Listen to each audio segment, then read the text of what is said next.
Okay, so now we're on flavor enhancements.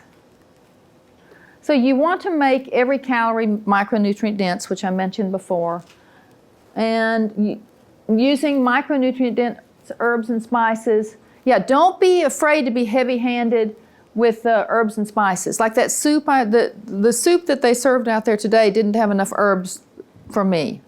But you can, like these soups, you can put a lot of herbs in there. Make it really herby. A lot of people are kind of afraid, like putting the dried herbs in there. So put some in there, taste it, let it sit for a few minutes, taste it, and see if it needs more. But you can put a lot of herbs in things. So you can boil the roots. So if you have a root, you can boil like ginger or something, you can boil that in your soup, but you want to steep the greens.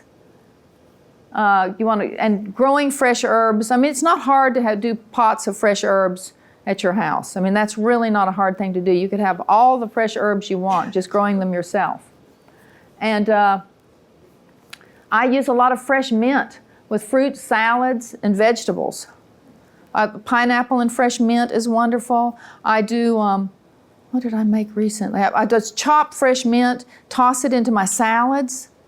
The cruciferous, like that cruciferous crunch salad, is delicious with some grated apple in it, and then I'll chop up some mint and toss that into it. I mean, you just kind of think about these things. There was, and like that, the curries and things are really good with mint in it. So just you can do, and mint's so easy to grow and it's so prolific. So sage, thyme, bay leaf, and combo for cooking beans. We often cook beans with sage, with fresh sage in it. And I will cook it with the sage and then sometimes add some at the end because I like the very sagey beans. That's delicious. And combine herbs and spices for the synergistic health effects. That's why you want to do a lot of different ones. And top meals with chopped fresh herbs, like I sometimes do chopped mint, chopped parsley, chopped oregano, fresh oregano, it's kind of spicy. And then I use the flowers, which I mentioned earlier from the garden, when all of the cruciferous vegetables are bolting and the flowers are coming out. I just get tons of those. We have tons of flowers. Sometimes I chop them up, sometimes I just throw them on top of things. And then you can top them with tomatoes, avocado, like I told you about putting the avocado on your soup, which is so good. And hummus is awfully good, a dollop of hummus on top of a soup. Raw onions, seeds, peppers, cooked mushrooms. And you can always add to the bottom of soup, like just put raw spinach leaves in the bottom of your soup and then pour your hot soup over it.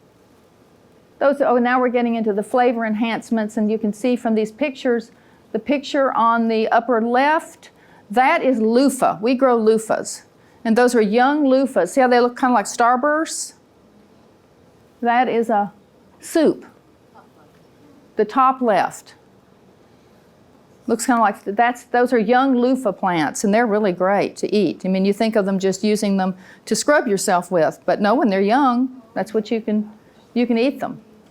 And then I've got mushrooms there, and then of course basil, fresh basil, garlic, and tomatoes. Those are wonderful fresh onions from the garden. And then that's how I do the chopped salads like that. I have a grinder thing. And then there are some fermented vegetables there. More pictures of some good things. Okay, so flavor without salt, spice it up, sweeten it up, and umami it.